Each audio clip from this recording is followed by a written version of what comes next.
नमस्कार दोस्तों, स्वागत है आप सभी का हमारे YouTube channel hi fi expert पर। दोस्तों आज की वीडियो में हम बात करने वाले हैं एक नए टीडीएल के बारे में जिसका नाम है date wise payment limit control TDL. दोस्तों ये टीडीएल हमने हमारे कस्टमर की खास रिक्वायरमेंट पर बनाया था, तो मैंने सोचा कि ये टीडीएल आपको शेयर कर देता हूँ। तो आज हम इस टीडीएल का डेमो देखने वाले हैं कि ये टीडीएल क्या काम करता है और कैसे काम करता है।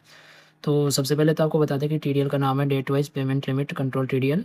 ये आपके टैली में हर डेट के लिए आपसे एक अमाउंट सेट करवाएगा, जिससे ऊपर के पेमेंट करने पर जैसे ही लिमिट क्रॉस होगी और आप उस डेट में उससे ज़्यादा का पेमेंट करते हो तो आपको वो नोटिफाई कर देगा, वो ब्लॉक कर देगा। जब तक आप लिमिट दोबारा रीसेट नहीं करोगे तब तक वो आपको पेमेंट की एंट्री क्रिएट नहीं करने देगा। आजकल क्या हो गया कि टैली से डायरेक्ट पेमेंट करते ही तुरंत बैंक से भी ओटीपी लेके पेमेंट हो जाते हैं, तो उसके लिए ये बेस्ट है। यहाँ पे आप अपना लिमिट सेट कर सकते हो और जैसे ही आपका लिमिट क्रॉस होगी, पेमेंट आपके उससे ज़्यादा होंगे लिमिट से, तो ये आपको वहाँ पे लॉक कर देगा और आपको पेमेंट नहीं करने देगा। तो चलिए शुरू करते हैं वीडियो को। तो सबसे पहले तो आपको हमारा टीडीएल फाइल जो हम आपको देंगे उसको आपको अपने टैली में लोड कर लेना है। हमने हमारे पिछले वीडियो में बताया भी है कि कैसे आपको टीडीएल लोड करना है। तो चलिए बात करते हैं कि ये टीडीएल में क्या क्या फ़ीचर हैं। तो एक बार मैं आपको यहीं पे दिखा देता हूँ। यहाँ पे आपको पहला फ़ीचर मिलेगा इसमें date wise payment limit control. आप देख सकते हैं कि ये तो अपने टीडीएल का नेम है ही। इसमें आप अपने हर डेट के लिए एक लिमिट सेट कर सकते हो, उससे ज़्यादा के पेमेंट होने पर ही आपको नोटिफाई कर देगा, ब्लॉक कर देगा। मल्टी कंपनी मैनेजमेंट, आप मल्टीपल कंपनीज, एक से ज़्यादा आपकी अगर कंपनीज है तो उनके लिए भी आप इसमें लिमिट सेट कर सकते हो। दोनों की आपको एक साथ दिखाता रहेगा। अभी मैं आपको बताने वाला हूँ कि कैसे दिखाएगा। टैली में आपको सब लाइव रियल टाइम दिखता रहेगा। तीसरा फीचर इसमें है रियल टाइम। ये आपको रियल टाइम दिखाएगा, कोई मतलब डिले नहीं होगा। जैसे आपने कोई पेमेंट किया, लिमिट आपकी जितना रिमेनिंग होगा, जितना यूज किया होगा, वो सब आपको रियल टाइम में वहाँ पे दिखता रहेगा। जब आप वाउचर क्रिएट कर रहे होंगे तो वहाँ पे आपको सब कुछ लाइव दिखेगा। और चौथा है ऑटोमेटिक पेमेंट वैलिडेशन। ये आपका ऑटोमेटिक ब्लॉक भी कर देगा, नोटिफाई भी कर देगा, जैसा आप चाहोगे वैसा ही कर देगा। ठीक है। और अगला फीचर इसमें है कलर कोडेड डैशबोर्ड। इसमें आपको कलर के विजुअल दिखेंगे। जैसे आपकी लिमिट क्रॉस हो जाएगी तो आपको वहाँ पे रेड कलर से दिखेगा, और अगर लिमिट क्रॉस नहीं होती है तो नॉर्मल कलर में दिखेगा। और यूनिक डेट वैलिडेशन, जिस डेट की आप लिमिट सेट करोगे उसी डेट पे आपको ये ब्लॉक करेगा। जिस डेट पे आपने कोई लिमिट सेट नहीं कर रखी उस पर आपके जैसे टैली में नॉर्मल एंट्रीज होती हैं वैसे होंगी, उसमें कोई आपकी दिक्कत नहीं होगी। आप देख सकते हो कि टोटल लिमिट आपकी इतनी है, यूज इतने आपने इतने यूज कर लिया, और रिमेनिंग लिमिट आपकी इतनी है। ये आपको ऐसे रियल टाइम में अपने टैली में दिखता रहेगा। थोड़ा डैशबोर्ड थोड़ा इस टाइप का नहीं होगा, थोड़ा अलग होगा, क्योंकि टैली में लिमिटेशन होती है डैशबोर्ड के लिए। तो जो टैली में बेस्ट पॉसिबल था वो हमने वो कर दिया वहाँ पे। ठीक है। तो चलिए अब टैली की स्क्रीन पर चलते हैं, और उससे पहले आपको बता दें कि अगर आप टीडीएल को परचेज करना चाहते हैं और आपकी कोई भी क्वेरी है तो आप स्क्रीन पर दिए गए नंबर से हमसे कॉन्टैक्ट कर सकते हैं। ये हमारे नंबर दिए हुए हैं यहाँ पे, आप हमसे कॉन्टैक्ट कर सकते हैं। हम आपको टीडीएल प्रोवाइड करवा देंगे। ठीक है सर। और अभी हम चलते हैं टैली की स्क्रीन पर। ये हम आ गए टैली की स्क्रीन पर। जैसे ही आप टीडीएल लोड करेंगे आपको गेटवे पर एक बटन दिख जाएगा F8 करके, set alter daily payment limit. यहाँ से आप अपने डेली की जो डेट वाइज पेमेंट लिमिट है वो सेट कर सकते हो। इस पर आपको क्लिक करना है। क्लिक करने के बाद आपको ऐसा कुछ इंटरफेस दिखाई देगा। यहाँ पर आप अपने डेट वाइज जो भी अमाउंट का लिमिट आप सेट करना चाहते हो पेमेंट के लिए, वो आप यहाँ पे सेट कर सकते हो। जैसे ये मेरे पुराने हैं, मैं इनको एक बार हटा देता हूँ। आज जैसे है तारीख आज 5 अगस्त, तो मैं 5 अगस्त को, और इसमें लिमिट डाल देता हूँ 30,000 रुपये, और 6 अगस्त को मैं डाल देता हूँ 50,000 रुपये। ये लिमिट सेट करने के बाद मैं 7 को छोड़ देता हूँ, और बाकी डेट्स भी मैं छोड़ देता हूँ। मैं सिर्फ 2 डेट्स पर जो है लिमिट सेट कर देता हूँ। मैंने लिमिट सेट कर दी। मेरी कंपनी अभी ओपन है, और डे बुक में जाके देखो तो मेरी अभी डेट मैं अच्छे से चेंज करूँ तो आज की डेट में कोई भी मेरा पेमेंट की एंट्री नहीं है। तो अभी जैसे मैं वाउचर के अंदर जाऊंगा और पेमेंट की एंट्री क्रिएट करने जाऊंगा पेमेंट वाउचर के अंदर, तो यहाँ पर आप देख सकते हो कि नीचे है। आपको मैं हाईलाइट करके अगर दिखाऊं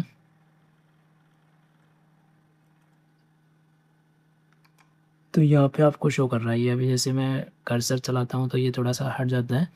बाकी यहाँ पे आपको दिख रहा है, देखो Soni enterprises 2 days payment limit जो मैंने सेट करी थी 30,000 रुपये, और यूज अभी तक कोई पेमेंट वाउचर क्रिएट नहीं हुआ आज की डेट में, तो ये 0 है। और रिमेनिंग अमाउंट इसका जो है 30,000 रुपये भी दिखा रहा है, क्योंकि यूज 0 हुआ तो रिमेनिंग पूरा पूरा भी रिमेनिंग है यूज़ करने के लिए। अभी मैं कोई पेमेंट क्रिएट कर देता हूँ किसी पार्टी का, मैंने किया HDFC से। अभी ये दोनों काउंट करता है, कैश के पेमेंट हो या बैंक के पेमेंट हो, ये दोनों को काउंट करता है। ठीक है। अगर आप चाहोगे कि सिर्फ बैंक के अकाउंट करें तो वो भी हो जाएगा। अभी मैं एक पार्टी को पेमेंट कर देता हूँ इसमें 30,000 का है, मैंने 5,000 रुपये इसको भी पेमेंट कर दिए और ये मैंने इसको एक्सेप्ट किया। जैसे एक्सेप्ट करेंगे तो आप देख सकते हो कि नीचे जो अपना डैशबोर्ड दिखा रहा था कितने यूजेज हैं कितने रिमेनिंग है वो अपडेट हो चुका है। आप देख सकते हो 2 डेज़ पेमेंट लिमिट में 30,000 हमने सेट की थी वो दिखा रहा है। यूज्ड 5,000, अभी हमने एंट्री पास की तो 5,000 का अमाउंट यूज हो चुका है।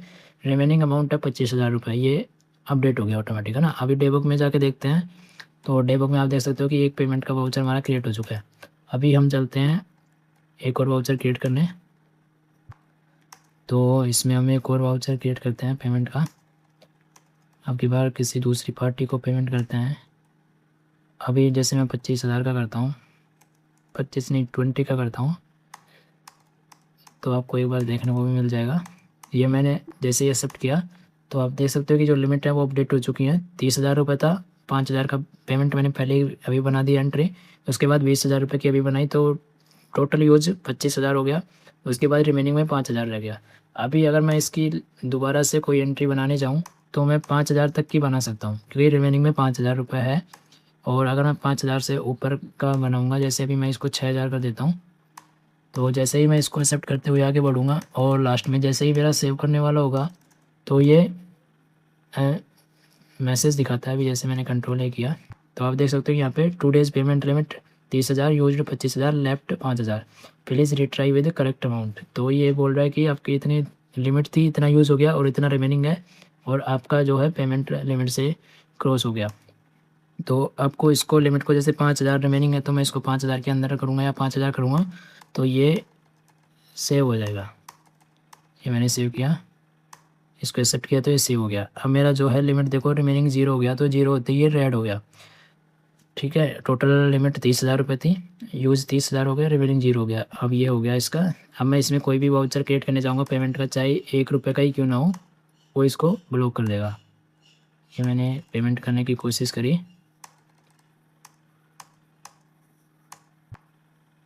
ये देखो अब ये सेव नहीं करने देगा। ठीक है, आप चाहो कि सेव करने दे, सिर्फ वार्निंग हमको मिल जाए, बाकी वाउचर सेव करने दे तो वो भी इसमें अल्टर हो जाएगा।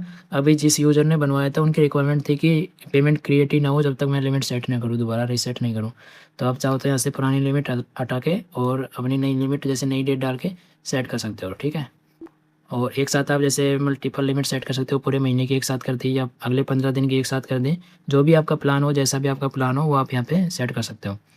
अभी जैसे मैं अपनी डेट चेंज करके अगर 6 तारीख में जाता हूँ तो 6 तारीख में जैसे ही मैंने दूसरी जो लिमिट सेट करी थी वो लिमिट मेरी रिन्यू हो जाएगी। जैसे वाउचर के अंदर जाऊँगा तो यहाँ पे 50,000 2 डे लिमिट आ चुकी है जो कि मैंने डाली थी 6 तारीख के लिए, और यूज्ड 0 क्योंकि 6 तारीख में अभी मैं डे बुक में जाके दिखाऊँ तो कोई भी पेमेंट वाउचर क्रिएट नहीं हुआ है।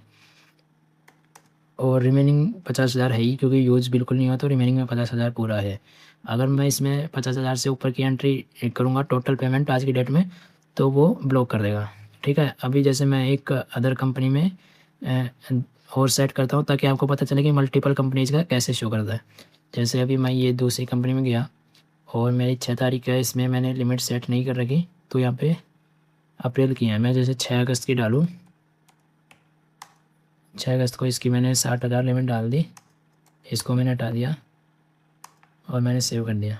अब जैसे ही मैं वाउचर के अंदर जाऊँगा, क्योंकि मेरे पास 3 कंपनी लोड है, उनमें से मैंने 2 में 6 तारीख के लिए लिमिट सेट की हुई है। तो जब मैं वाउचर में जाऊँगा तो जिन कंपनियों की मेरे पास लिमिट सेट की हुई है उनका मेरे को लाइव डैशबोर्ड दिखता रहेगा कि मैंने इस कंपनी में कितने लिमिट सेट की थी, कितना यूज़ हो गया और कितना रिमेनिंग है। ठीक है, तो आप जैसे मल्टीपल कंपनीज़ का ओवरऑल एक साथ देखना भी चाहते हो तो वो आपको यहाँ पर लाइव दिखता रहेगा। जैसे मैं वाउचर के अंदर गया तो आप देख सकते हो कि यहाँ पे कंपनी का नेम आ गया के, और इसकी लिमिट मैंने 60,000 जो अभी डाली वो आ गई। यूज्ड 0 क्योंकि इसमें भी आज की जो 6 तारीख है इसमें कोई पेमेंट का वाउचर क्रिएट नहीं हुआ है, तो रिमेनिंग 60,000 है। सोनी एंटरप्राइजेज में जो लिमिट अभी थी वो सेम टू सेम ही देखो यहाँ पे भी दिखा रहा है। और टोटल ओवरऑल आपको मैनुअल कोई टोटल नहीं करना है, यहाँ पे टोटल करके और जितना टोटल यूज़ हुआ दोनों कंपनियों का, एक कंपनी का जितना यूज़ हुआ वो सब यहाँ पे आपको पूरी रिपोर्ट दिख रही है। जैसे टोटल 50,000 एक के थे, 60,000 एक के, टोटल हो गए 1,10,000, और टोटल यूज 0 हो गया क्योंकि दोनों का 0 है, और रिमेनिंग में 1,10,000 अभी रिमेनिंग है। अभी जैसे मैं के कंपनी में मेरी 60,000 की लिमिट में मैं इसमें 50,000 का पेमेंट कर देता हूँ। जैसे ये मैंने इसको 50,000 रुपये का पेमेंट कर दिया।